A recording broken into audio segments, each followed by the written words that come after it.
सर्दियों की रातें थी। मैं किचन में चाय बनाने लगी। एकदम से मुझे यूँ महसूस हुआ जैसे कोई मेरे बिल्कुल करीब पीछे खड़ा है। मैंने पलटकर देखा तो अमर मेरे सामने खड़ा था। उसे देखकर मेरे माथे पर कई बल आए थे। मैंने कहा कि क्या काम है तुम्हें? तो कहने लगा चाय की तलब हो रही है, एक कप मेरे लिए भी बना दो। ये कहकर वह बिल्कुल मेरे बराबर में खड़ा हो गया।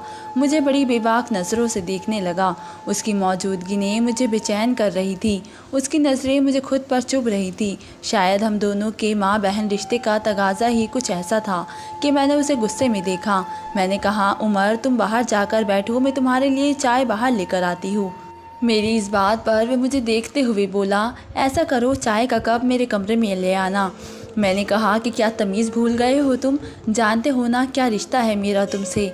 मेरा ये कहना था कि उसने 2-4 कदम आगे बढ़ाए, मेरे और अपने बीच फासला ख़त्म किया। मेरे चेहरे पर आने वाली लट को अपने हाथों से पीछे करने की कोशिश करने लगा और अच्छी तरह से जानता हूँ उसकी इस हरकत ने मुझे आपे से बाहर किया था। मैंने एक ज़ोरदार थप्पड़ उसके मुंह पर दे मारा। मैंने कहा, रिश्ते का एहतराम भूल गए हो। तुम जानते हो ना मैं तुम्हारी भाभी हूँ।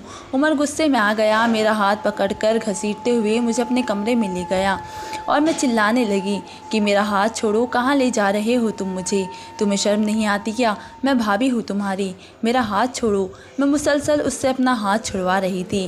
वह गुस्से से बोला, शट अप, आज लिहाज नहीं करूँगा तुम्हारे थप्पड़ का जवाब तुम्हें अच्छी तरह से दूंगा। ये कहते हुए वे मुझसे अपने कमरे में ले गया। दरवाज़ा ज़ोर से बंद कर दिया और मुझे ज़ोर से बेड पर पटक कर कमरे की कुंडी लगाई और मैं घबराई घबराई से कमरे में बैठी थी और उमर मेरे सामने बैठा था और अब मुझे देखे जा रहा था, साथ में मुस्कुराए भी जा रहा था। उसके साथ उसकी चाची बैठी थी। वे मुझे अपने बड़े भाई के लिए रिश्ता देखने के लिए आई थी। उसकी चाची मेरी माँ से बातें कर रही थी। कह रही थी कि मैं तो बस चंद महीने के लिए यहाँ पाकिस्तान आई हूँ ताकि उस माँ का रिश्ता कर सकूँ। फिर कहने लगी, आपकी बेटी को घरदारी तो आती है ना? क्योंकि देखिए ये सिर्फ 2 भाई है, घर में कोई भी औरत नहीं है, इसलिए सारे काम आपकी बेटी को ही करने पड़ेंगे। मेरी माँ कहने लगी, जी जी मेरी बेटी को सब कुछ आता है, सारा घर उसी ने तो संभाल रखा है। टेबल पर चाय के अलावा कई लाजिमा मौजूद थे जो मैंने खुद बनाए थे। मेरी माँ कहने लगी, ये सब कुछ मेरी बेटी ने ही तो बनाया है। उस खातून ने तो फिर से सब कुछ चखा था, लेकिन सामने बैठे उस शख्स शक्ल उमर नामी नौजवान ने सिवाय चाय का एक कप के अलावा कुछ भी नहीं लिया था। बस मुझे टिक टिकी करके देखे जा रहा था और मुस्कुराए जा रहा था। उसकी चाची बाद में उसे कहने लगी, अरे भाई जो कुछ पूछना है पूछ ले, घर जाकर मेरे कान मत खाना कि लड़की ऐसी है वैसी है। मैंने तो ये पूछा ही नहीं कि ये कहकर वह हंसने लगी। मेरी माँ से कहने लगी कि ये ख़ास तौर पर अपनी भाभी को पसंद करने आया था। कहता है भाई के लिए लड़की मैं खुद पसंद करूँगा।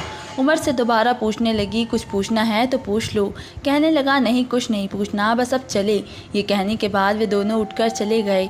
मेरी माँ कैंसर की मरीज़ थी, अपनी ज़िंदगी में ही मेरी शादी कर देना चाहती थी। यही वजह थी कि मेरी माँ को मेरा रिश्ता हो जाने की बहुत ही जल्दी थी। बेवा भी थी और मेरे अलावा उनकी कोई और दूसरी औलाद भी नहीं थी।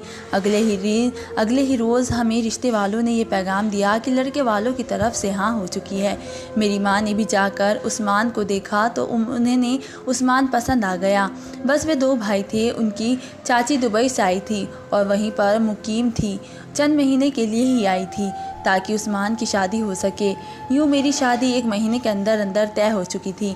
मेरी माँ ने अपनी तरफ से किसी चीज़ की कोई कमी नहीं छोड़ी थी, ना मेरा जहेज़ देने में कोई कमी नहीं छोड़ी थी और ना ही शादी में दुल्हन बनकर मैं उस्मान के घर में बैठी थी। बेहद खुश थी क्योंकि उस्मान की तस्वीर मैंने देखी थी। देखने में बहुत ही हैंडसम नौजवान था, खूबसूरत भी बहुत था। ऐसे में जिसकी हर लड़की ख्वाहिश करे। कुछ रिश्ते की नोट भी ऐसी होती है कि मेरे चेहरे पर एक मुस्कुराहट सी छाई हुई थी। कमरे का दरवाज़ा खुला तो सामने उस्मान मुस्कुराता हुआ अंदर दाखिल हुआ। मैं उसे देखकर शर्माने लगी, थोड़ा सा सिमट कर बैठ गई। वह मेरे पास आकर बैठ गया। मैं बहुत ज़्यादा शर्मीली किस्म की लड़की हरगिज़ नहीं थी, लेकिन मौका ऐसा था कि मैं सामने वाले से चाहती थी कि कुछ देर तो वो मुझे गौर से देखता रहे। कहने लगा कि उमर तो कह रहा था कि लड़की ज़्यादा खूबसूरत नहीं है, यार तुम तो बहुत ही हसीन हो। मैं उसकी बात सुनकर मुस्कुराने लगी। हालांकि उमर के मोबाइल में मेरी तस्वीर मौजूद थी और वे यही खींचकर वो यही कहकर खींच कर ले गया था कि भाई को दिखाऊंगा। अभी बात की उनसे इबादत की थी कि दरवाजे पर दस्तक होने लगी। उस्मान कहने लगा कि ये उमर का बच्चा होगा, इसे चैन नहीं आएगा। ये कहकर वह बेड से खड़ा हो गया और दरवाज़ा खोल दिया। सामने उमर ही खड़ा हुआ मुस्कुरा रहा था। उसे देखते ही उस्मान ने उसका कान पकड़कर खींचा और कहने लगा, झूठ क्यों बोला था मुझसे? वे कहने लगा, भाई मेरा कान तो छोड़िए। वे कहने लगी, तुम तो कह रहे थे कि लड़की मोटी है, काली है, ये तो अच्छी खासी खूबसूरत लड़की है। वो कहने लगा, ये मेरी पसंद होगी तो कैसे मुमकिन है कि लड़की अच्छी नहीं होगी? मैं तो आपको वैसे ही तंग कर रहा था। आपसे कहा था ना कि शादी की रात देखते रह जाएगी, क्योंकि मैंने आपके लिए बड़ी कमाल की चीज़ पसंद की है ना। भाई उमर की ये बात न जाने क्यों मुझे अच्छी नहीं लगी, ना उसका लहजा, ना उसका अंदाज़ और ना ही उसकी ये बात। उस्मान अलबत्ता मुस्कुराने लगे। उस्मान ने मोबाइल पर किसी का फ़ोन आने लगा। कहने लगे, यार एक तो ये कमरे में सर्विस ठीक नहीं आती, मैं बस अभी आया। ये कहकर वे फ़ोन लेकर बाहर चले गए। लेकिन मेरी जान उस वक्त निकली जब उमर ने कमरे का दरवाज़ा बंद किया। मैं उसे गुस्से से देखने लगी। उमर ने कमरे का दरवाज़ा बंद किया। चलते हुए वे मेरे पास आकर बैठ गया। कहने लगा, पहली नज़र में आप मुझे बहुत ही अच्छी लगी थी। तभी मैंने सोच लिया था कि मैं तुम्हें अपने हाथ से कभी जाने नहीं दूंगा। और देख ले, मैंने आपको अपनी भाभी बना ही लिया है। मुझे उसकी बात बहुत ही अजीब और बेतुकी सी लग रही थी। मैंने कहा, ऐसा करो कि दरवाज़ा खोल दो। मेरी इस बात पर उसने बड़े गौर से मुझे देखा। मैंने कहा, तुम्हें सुनाई नहीं दे रहा? जाओ जाकर कमरे का दरवाज़ा खोलो। ये भला कौन सा तरीका है कि भाभी के साथ कमरे में बैठने का? मेरे सख्त लहजे को सुनकर उसके माथे पर बल पड़े। वे खड़ा हुआ और गुस्से से दरवाज़ा बंद करके चला गया। कुछ देर बाद उस्मान कमरे में आए। कमरे का दरवाज़ा बंद किया, मेरे बराबर में बैठ गए। कहने लगे, देखो मेरे घर में ना बाप है और ना माँ है, ना ही कोई बहन है। जो कुछ है बस मेरा भाई है। मैं उमर से बहुत ही मोहब्बत करता हूँ और मैं कभी भी ये नहीं चाहूँगा कि उमर को कभी तुमसे कोई शिकायत हो। आज की रात मैं बहरहाल अपने पति के मुँह से देवर की बातें सुनने के मूड में बिल्कुल भी नहीं थी। मुझे तो लगा था कि उस्मान मेरे हुस्न में खोकर मेरी तारीफ़ करेगा, मुझे इससे मोहब्बत भरी बातें करेगा, लेकिन उसे बस अपने भाई का ख्याल था। वे कहने लगा, मैं चाहता हूँ कि मेरा घर मोहब्बत और सुकून से गवारा बने। और मैंने कहा, बेफिक्र रहे आप, आपको मुझसे कभी भी किसी चीज़ की शिकायत का मौका नहीं मिलेगा। मेरी इस बात पर उस्मान थोड़ा सा मुस्कुराए और नज़रें झुका ली।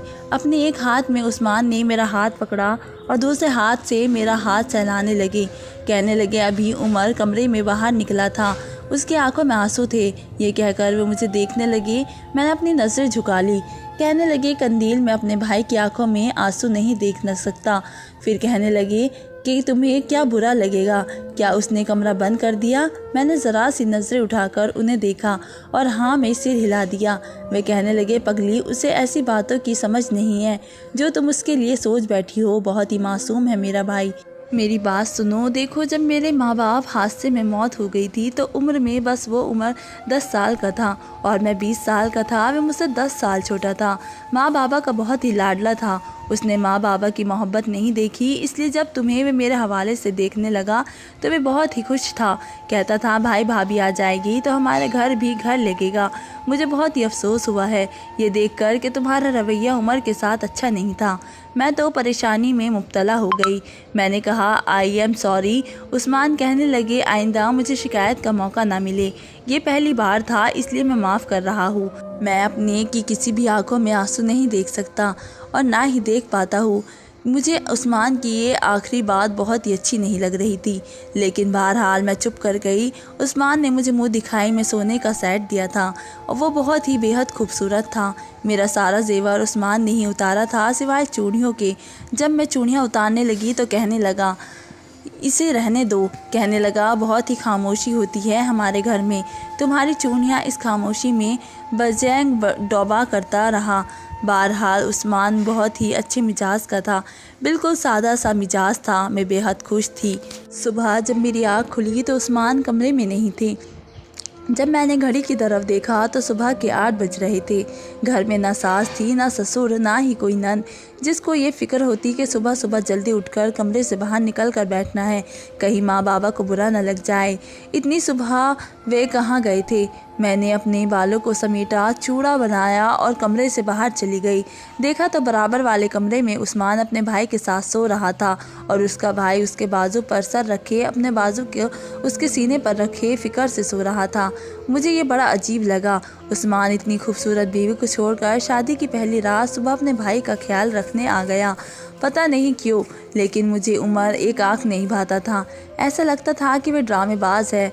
मैं चुपचाप कमरे में आकर दोबारा लेट गई, अपना दिल जलाते हुए। पता नहीं कब मेरी आँख दोबारा लग गई। दोबारा मुझे उस्मान ने हिलाकर जगाया। कहने लगा, बेगम साहिबा 11 बज रहे हैं, कब तक सोने का इरादा है? ये सुनकर मैं बैसाख आता हुआ उठकर बैठी थी। वाकई काफ़ी देर हो गई थी। वे नहाकर शलवार कमीज़ पहने हुए बहुत ही प्यारे लग रहे थे। उस्मान कहने लगी, जल्दी से तैयार हो जाओ, पता है उमर वे काम पर कर रहा है जो उसने आज तक नहीं किया। मैंने कहा कि क्या कर रहा है? उस्मान कहने लगे, उमर कह रहा है कि भाई ने अपने हाथों से अपनी प्यारी सी भाभी के लिए नाश्ता बना रहा हूँ, चलो बाहर आ जाओ। बाहर जब मैं तैयार होकर आई तो उमर टेबल पर नाश्ता लगा रहा था। मेरी बराबर वाली कुर्सी पर बैठ गया। मुझे उसकी ये हरकत बहुत ही अजीब सी लगी थी। मेरी दूसरी तरफ उस्मान आकर बैठ गए। मेरी प्लेट में आमलेट और ब्रेड उमर ने ही रखा था। मैंने कहा, ये जहमत करने की कोई ज़रूरत नहीं है, मैं खुद भी कर सकती हूँ। कहने लगा, अब 4 दिन तो आपके नखरे उठाने पड़ेंगे ना भाभी जान, फिर तो सब कुछ आपने ही करना है। उसका अंदाज़, उसका लहजा मैं नहीं जानती क्यों, लेकिन मुझे बिल्कुल अच्छा नहीं लग रहा था। मैंने कहा, ये मेरा घर है, मैं नहीं चाहती कि मेरे होते हुए तुम ये सब काम करो। ये बात सुनकर उस्मान मुस्कुराने लगे। कहने लगे, देखा उमर, कितनी अच्छी है भाभी आपकी, अभी से अपनी जिम्मेदारियां समझ रही है। उमर कहने लगा, ये तो अच्छी बात है, आखिर भाभी को पसंद जो मैंने किया था। ये कहते हुए उसने अपना कॉलर ऊँचा किया। रात को वलीमा था, इसलिए पार्लर में उमर ही मुझे छोड़ने गया था। वापसी पर वही लेने आया। मुझे लगा कि उस्मान आएंगे तो मैं गाड़ी में फ्रंट सीट पर ही बैठी थी। मैंने कहा, उस्मान नहीं आए? तो कहने लगा, भाई शादी हॉल जा चुके हैं और वहाँ का अरेंजमेंट देख रहे हैं, इसलिए उन्होंने मुझे भेज दिया। बार बार मुझे देख रहा था। कहने लगा, वैसे कल से ज़्यादा आज प्यारी लग रही है आप, बेहद हसीन लग रही है। मैंने उसकी तारीफ़ का कोई भी जवाब नहीं दिया। मैं खिड़की से बाहर देखने लगी तो कहने लगा, आइसक्रीम खाएगी आप? मैंने नहीं में सिर हिला दिया। कहने लगा, क्यों नहीं खाएगी, आपको मेरे साथ आइसक्रीम खानी ही पड़ेगी। अरे भाभी, बड़ा मज़ा आता है दुल्हन बनकर आइसक्रीम खाने में। मैंने कहा, उमर मैंने कह दिया ना मुझे नहीं खानी, इसलिए प्लीज़ सीधा शादी हॉल लेकर चलो। कहने लगा, और अगर ना लेकर जाओ तो कहीं और ले जाओ तो। उसकी बेफजूल बातें सुनकर मैंने उसे घूर कर देखा था। आगे से हंसने लगा। साथ ही उस्मान की कॉल उमर के नंबर पर आने लगी।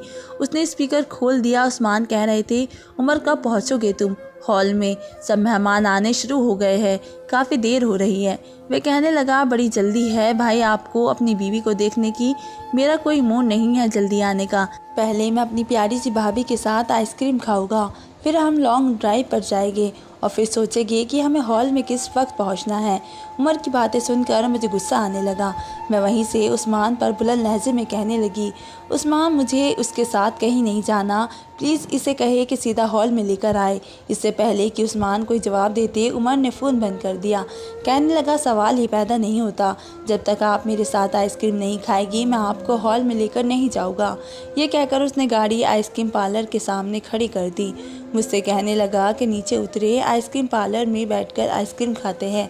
मैंने कहा, सब लोग देखेंगे कि दुल्हन बनी हुई लड़की आइसक्रीम खा रही है, अच्छा नहीं लगेगा। मैंने कहा, अगर तुम्हें मुझे सीधा शादी हॉल नहीं लेकर गए तो मैं बहुत ही बुरा पेश आऊँगी तुम्हारे साथ। ये कोई मजाक का वक्त है और कोई इस किस्म के मजाक करता है। मुझे इस तरह की नीची हरकतें बिल्कुल भी पसंद नहीं थी और ख़ास तौर पर देवर की भाभी के साथ बेतकल्लुफ़ी ही मुझे बहुत ही बुरी लगती थी। मैंने अपनी बड़ी से सुन रखा था कि देवर आग होता है, इसलिए उससे दूर ही रहना चाहिए, लेकिन ये था कि ना जाने क्या मुझसे फ्री होने की कोशिश कर रहा था। मेरे गुस्से से वे भरे हुए लहजे को सुनकर गाड़ी में बैठकर तेज़ ड्राइव करते हुए सीधा गाड़ी शादी हॉल के सामने खड़ी की। उस वक्त मेरा मूड बहुत ही काफ़ी ख़राब हो चुका था। मैं गाड़ी से नीचे उतरी तो सामने उस्मान ही खड़े थे।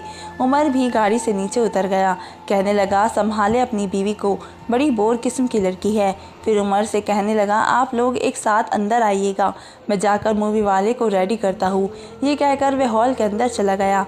उस्मान मुस्कुराते हुए मेरे पास आ गए और कहने लगे, माशाल्लाह आज तो तुम्हारा रूप काबिले दीदार है। मुझे उस्मान की तारीफ भी बुरी लग रही थी। मैंने कहा कि कितना बदतमीज़ भाई है आपका। उस्मान, उसे ज़रा तमीज़ नहीं है। मैं उसे कह रही थी मुझे नहीं खानी आइसक्रीम, लेकिन जानबूझकर आइसक्रीम पार्लर पर खड़ा जिद करता रहा कि आइसक्रीम खाकर जाएंगे। गुस्से से मेरा लहजा बुलंद हो चुका था। उस्मान के चेहरे की मुस्कुराहट गायब हुई। कहने लगे, ये किस लहजे में बात कर रही हो तुम? अगर उसने तुम्हें आइसक्रीम खाने के लिए कहा तो इस बात पर कोई क़यामत तो नहीं आ गई? बच्चा है, छोटा है, प्यार करता है तुमसे। अगर लाड में कोई फरमाइश कर दी तो तुम इस तरह रिएक्ट करोगी। मैंने कहा, बच्चा नहीं है, वे मुझसे साल या 2 साल ही छोटा होगा, लेकिन उसे तमीज़ नहीं है बात करने की। मेरा ये कहना था कि उस्मान ने गुस्से से मेरा हाथ पकड़कर दबाया था। कहने लगे, बस करो, तमाशा मत करो यहाँ पर। बेहतर है कि अपना मुंह सीधा करो। मैं नहीं चाहता कि यहाँ पर हॉल में कोई तमाशा हो जाए। घर चलो तो सीधा करता हूँ तुम्हें। कल भी मैंने समझाया था कि उमर के बारे में मैं कोई बात नहीं सुनूंगा तुमसे। उस्मान का लहजा और गुस्सा देखकर मैं चुप सी हो गई थी। अपनी आंखों में आने वाले आंसू मैंने कैसे जब्त किए थे ये सिर्फ मैं ही जानती थी। बस ये होती है मर्द की मोहब्बत। कल तक ये शख्स मुझ पर अपनी मोहब्बतें निछावर कर रहा था और आज इसे अपने भाई की गलती नहीं लिख रही थी। मैं चाहकर भी अपना मूड ठीक नहीं कर सकी। मैं अपने मुंह पर बनावटी मुस्कुराहट नहीं सजा सकी। पूरे फंक्शन में मैं चुपचाप खामोशी से बैठी रही। बजाय उस्मान हंस रहा था, सब ने बातें कर रहा था, लेकिन मुझे देखते ही उसकी आंखों में गुस्से की लहर दौड़ने लगती। अलबत्ता उमर बहुत ही खुश था, अपने भाई के साथ तस्वीरें बनवा रहा था। उमर मेरे पास आकर बैठ गया और एक बाजू अपने भाई के गले में डाला और दूसरा मेरे कंधे पर फैलाकर मुझे अपने करीब किया। मैं ये देखकर बौखला कर रह गई थी। सामने खड़े कैमरामैन से कहने लगा, तस्वीरें खींचो हमारी, और ये तस्वीरें सबसे ज़्यादा अच्छी होनी चाहिए। कैमरामैन का फ्लैश चलने लगा। अब तस्वीरें जब खींची गई तो मैंने अपने कंधे से उसका हाथ हटाकर पीछे किया। ये देखकर उसने उस्मान को इशारा किया। उस्मान इशारा समझ गए, इसलिए उमर से कहने लगे, इसे छोड़ो, इसका मूड ठीक नहीं है, शायद बहुत थक गई है, आओ हम दोनों तस्वीरें खिंचवाते हैं। जैसे तैसे वलीमा भी गुजर गया। गाड़ी में हम खामोशी से बैठे खिड़की से बाहर देखती रही। उस्मान भी खामोश था, जबकि उमर गाने गुनगुनाए जा रहा था। मुझे इस उमर नामी शख्स के बहुत ही नफरत होने लगी थी। जब हम घर पर आए तो उस्मान कमरे में आते हैं और मुझ पर भड़कने लगे। कहने लगे कि क्या तमाशा लगाया था तुमने? तुम्हें एक बार की बात समझ नहीं आती? मैंने कहा, मुझे ऐसी बेतकल्लुफ़ी पसंद नहीं है। उमर को कहिए मेरे साथ हद में रहा करे। मेरी बात सुनकर उस्मान ने बड़े गुस्से से मुझे देखा। कहने लगे, मैं तुम्हें बहुत ही प्यार से आखिरी बार समझा रहा हूँ, मेरे भाई से बिल्कुल तमीज़ से रहा करो। अगर तुम्हें अपना रवैया उमर से ठीक नहीं किया तो मुझसे बुरा कोई नहीं होगा। ये कहकर वे कमरे से बाहर निकल गए। दरवाज़ा ज़ोर से बंद करके गए। मैं पूरी रात उस्मान का इंतज़ार करती रही, लेकिन वे ये नहीं आए थे। मुझे उन पर गुस्सा भी आ रहा था और रोना भी। क्या उनके लिए सब कुछ उनका भाई था? मैं कुछ भी नहीं थी, मेरी कोई अहमियत नहीं थी। बहरहाल मैंने अपने कपड़े बदलिए और सो गई। सुबह जब मेरी आँख खुली तो उस्मान कमरे में ही मौजूद थे। मुझसे कहने लगे, नाश्ता तैयार है, बाहर आ जाओ। मैंने कहा, मुझे भूख नहीं है। मेरे उखड़े हुए लहजे को सुनकर वे मेरे पास बेड पर बैठ गए। कहने लगे, क्या चाहती हो तुम? मैंने कहा, आपको मेरी ज़रा भी परवाह नहीं है। रात भर आप कमरे से गायब रहे। उमर से अपना रवैया ठीक रखोगी तो मैं भी तुम्हारे साथ रवैया ठीक रखूँगा, और अगर तुम इस तरह नखरे दिखाओगी तो तुम्हें तलाक देने में मैं 1 मिनट नहीं लगाऊंगा, और मेरी ये भी ख्याल नहीं करूँगा कि तुम्हारी माँ बीमार रहती है और ये सदमा बर्दाश्त नहीं कर सकती। तुम्हें तुम्हारे घर छोड़कर ही आ जाऊँगा। ये सुनकर मेरे होश उड़े थे। मैं नहीं जानती थी कि शादी के दूसरे दिन मेरा पति मुझसे ये धमकी दे सकता है, और वे भी उस उम्र की वजह से। मेरे दिल में उसके लिए मज़ीद नफ़रत बढ़ने लगी थी। मैंने कहा कि ठीक है, आज के बाद आपको मुझसे कोई शिकायत नहीं मिलेगी। ये बात मैंने किस दिल से कही थी कि ये सिर्फ मैं ही जानती थी। मैं फ़ौरन कमरे से बाहर निकल आई। किचन में गई तो शोर की आवाज़ें आ रही थी। जैसे ही किचन में मैं गई तो वहाँ पर अंडे फ्राई कर रहा था। उमर दूसरे चूल्हे पर चाय चढ़ाई हुई थी। मैं उसके पास आ गई। कहने लगी, ऐसा करो तुम बाहर जाओ, मैं नाश्ता बना लूँगी। वह कहने लगा, नहीं नहीं, ऐसे नहीं, कैसे बना लेगी, अभी तो आप नई नवेली दुल्हन है, कुछ दिन तो आपके नखरे उठाने पड़ेंगे। आप जाकर बैठे, मैं नाश्ता लेकर आता हूँ। मैंने कहा, आज नहीं तो कल ये काम तो मुझे ही करना है, कल भी तो सब कुछ मुझे ही संभालना है। मुझे अच्छा नहीं लगता मैं बाहर बैठ के नाश्ते का इंतज़ार करूँ और तुम्हें यहाँ नाश्ता बनाना पड़े। चलो शाबाश, बाहर जाकर अपने भाई के पास बैठो। बड़ी मुश्किल से मैंने अपना लहजा बहुत ही ठीक किया था। वे कहने लगा, वाह, एक दिन में काया से कैसे पलट गई, ये कहकर उसने ब्रेड में मेरे हाथ में थमा दी और कहने लगा, अब तो हो गया ना आपको अंदाज़ा भाभी जान मेरी कितनी अहमियत है, मैं अपने भाई के लिए क्या हूँ और क्या नहीं। मेरे ख्याल में भाई की एक दिन की डांट आपको मेरी अहमियत अच्छी तरह से समझा दी गई है, लेकिन इस बात ने तो गोया मेरे तन बदन में आग से लगा दी थी। मतलब ये सारा का सारा उसी का किया धरा था। वह जानता था कि उस्मान मुझसे कमरे में क्या बातें कर रहे थे। फिर हंसने लगा और कहने लगा, जब तक आप मुझे राज़ी रखेगी भाई भी भाभी आपको राज़ी रहेंगे, वरना आप जानती नहीं है कि मेरी खातिर भाई आपके साथ क्या कुछ नहीं कर सकते। उसकी इस बात पर मैंने उसे गुस्से से देखा था। वह फ़ौरन से यूँ अदाकारी करने लगा जैसे डर गया हो। कहने लगा, ऐसी खतरनाक नज़रों से ना देखा करे मुझे, बड़ा छोटा सा दिल है मेरा, मैं डर जाता हूँ भाभी जान। उसकी इस तरह की बात पर मुझे बहुत ही गुस्सा आया। वे किचन से बाहर चला गया। बाकी का नाश्ता मैंने खुद ही बनाया। जब टेबल पर रखा तो उस्मान का मूड काफ़ी ख़राब था। दोनों भाई आपस में पता नहीं क्या बात कर रहे थे। मुझे देखते ही दोनों चुप हो गए, यकीनन मेरे बारे में ही बात कर रहे होंगे। मैं उस्मान की बजाय उमर के बराबर वाली सीट पर बैठ गई। ये देखकर उस्मान ने मेरी तरफ देखा, शायद उन्हें मुझसे ऐसे रवैये की उम्मीद नहीं थी। मैंने प्लेट उठाई और उसमें उमर के लिए फ्राई एग रखा, ब्रेड के स्लाइस रखे। वे भी मुझे हैरत से देख रहा था। फिर मैंने उसके कप में चाय डाली। मैंने कहा, उमर कितने चम्मच शुगर डालूं? वे मुझे हैरत से देख रहा था। शायद उसे भी मुझसे ऐसी चीज़ की उम्मीद नहीं थी। वे दोनों भाई आपस में सोच में पड़ जाएंगे। मैंने ना तो उस्मान को नाश्ता दिया और ना ही उनके कप में चाय डाल कर दी। मैंने उनको बिल्कुल नज़रअंदाज कर दिया। कुछ देर वे मुझे देखता ही रहा, फिर अपने कप में चाय डालकर खुद ही नाश्ता करने लगी। मैं बस उमर से बातें करती रही। वे भी मुझे हैरत से देख रहा था, क्योंकि जितना कुछ वो किचन में कहकर आया था, उसे लगा था कि मैं उस पर गुस्सा करूँगी, उस्मान से लड़ूंगी और फिर हमारी तकरार शुरू हो जाएगी और उससे हमारा तमाशा देखने का मौका मिलेगा। मैंने कहा, उमर बताओ, आज रात को तुम्हारे लिए खाने में क्या बनाऊँ? कहने लगा, भाई से पूछ ले। मैंने कहा, नहीं, तुम बताओ, आज मैं सिर्फ तुम्हारे लिए ही कुछ बनाना चाहती हूँ, जो तुम खाओगे। कहने लगा, कुछ भी बना ले, वैसे मुझे पुलाव बहुत ही पसंद है। मैंने कहा, ठीक है, फिर भी यही बना लेती हूँ। नाश्ते के बाद मैंने बर्तन किचन में रखे, पूरा किचन समेटा जिसका उसने सत्यानाश कर रखा था। मैं फारिग होकर कमरे में आई तो उस्मान ने जाने क्यों कमरे का चक्कर काट रहा था। मुझे देखकर कहने लगे, ऐसा करो, तैयार हो जाओ, लॉन्ग ड्राइव पर चलते हैं। मैंने कहा, नहीं, मुझे कहीं नहीं जाना, आज तो बस मुझे उम्र की फरमाइश पूरी करनी है और पहले मैं पुलाव बनाऊंगी और रात को मैं उसके साथ आइसक्रीम खाने जाऊंगी। उस दिन तो मैंने आइसक्रीम नहीं खाई थी, ना उसके साथ उसे बुरा लगा होगा। बाकी मुझे उम्र के बारे में सोचना चाहिए था। आप भी तो यही चाहते हैं ना? वे मेरी बात सुनकर मेरे पास आकर मुझे बड़े गौर से देख रहे थे। कहने लगे, आज बाज़ार से खाना आ जाएगा, चलो तैयार हो जाओ, लॉन्ग ड्राइव पर चलते हैं, हम लोग खाना बाहर ही खाएंगे। उस्मान ने मेरे साथ अकेले में वक्त गुजारना चाहते थे, लेकिन आज मैं उन्हें वक्त देना नहीं चाहती थी। मैं उन्हें अच्छा खासा मज़ा चखाना चाहती थी।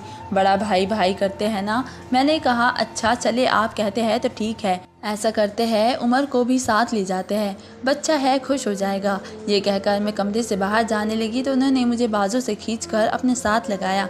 कहने लगे, सिर्फ तुम और मैं चलेंगे, मुझे ऑफिस से बहुत ही कम छुट्टियां मिली है और मैं सिर्फ तुम्हारी संगत में गुजारना चाहता हूँ। बेशक तुम घर को सिर्फ भी वक्त दो और उमर को भी, लेकिन चंद दिन सिर्फ मैं और तुम जाएंगे। ये सुनकर मैं खुश हो गई। शायद मर्द कभी ये बात बर्दाश्त नहीं कर सकता कि उसकी बीवी उसे छोड़कर किसी और को अहमियत दे। सुबह सुबह उस्मान ने जो कुछ भी मुझसे कहा था वे शायद उमर की पढ़ाई गई पट्टी थी, लेकिन मैंने भी कोई कच्ची गोलियां नहीं खेली थी, इसलिए जानती थी कि पति को कैसे काबू में करा जाता है। इस उम्र के बच्चे को तो वो मज़ा चखा कर ही रहूगी कि क्या कर याद करता है, लेकिन ये शायद मेरी खाम ख्याली थी। पूरा दिन मैंने और उस्मान ने एक साथ गुजारा। वो मुझे समुंदर ले गया। काफ़ी देर हम समुंदर के पानी में चलते रहे, रेत पर वॉक करते हुए ढेरों बातें करते रहे। खाना भी हमने बाहर से खाया था। रात के 1 बजे हंसते हुए मुस्कुराते हम लोग घर पहुँचे थे और आज का दिन मेरे लिए हसीन तरीन था। घर में दाखिल हुए तो उमर बैठा टीवी पर इंग्लिश मूवी देख रहा था। उस्मान को देखते ही उसने चैनल बदला और उठकर बैठ गया। कहने लगा, आ गया आप दोनों, ये वक्त है आप लोगों के घर आने का। वे किसी बड़े बुजुर्ग की तरह से उस्मान को कह रहा था। उस्मान हंसने लगे और फिर उसके सिर पर एक थपकी सी लगाई। उमर से कहने लगे, भाई भूख लग रही है मुझे तो। उस्मान कहने लगे, तू अच्छा कुछ ऑर्डर करके मंगवा लेते हैं। कहने लगा, कैसे मंगवा लेता? सुबह से भाभी ने मुझे अपने प्यारे प्यारे हाथों से पुलाव की उम्मीद दिलाई थी। मैं तो अभी तक अपने ख्वाबों ख्यालों में पुलाव खा रहा था। इसके अलावा मैं और कुछ नहीं खाऊंगा। आप इनसे कहे कि मुझे पुलाव बना के दे। मैं आज बहुत ही इंजॉय करके आई थी। मेरा बिल्कुल भी मूड नहीं था कि मैं किचन में जाकर काम करूं। लेकिन उस्मान कहने लगे कि ऐसा करो, इसे पुलाव बना दो। मुझे पता है ये सब अब पुलाव के अलावा कुछ नहीं खाएगा।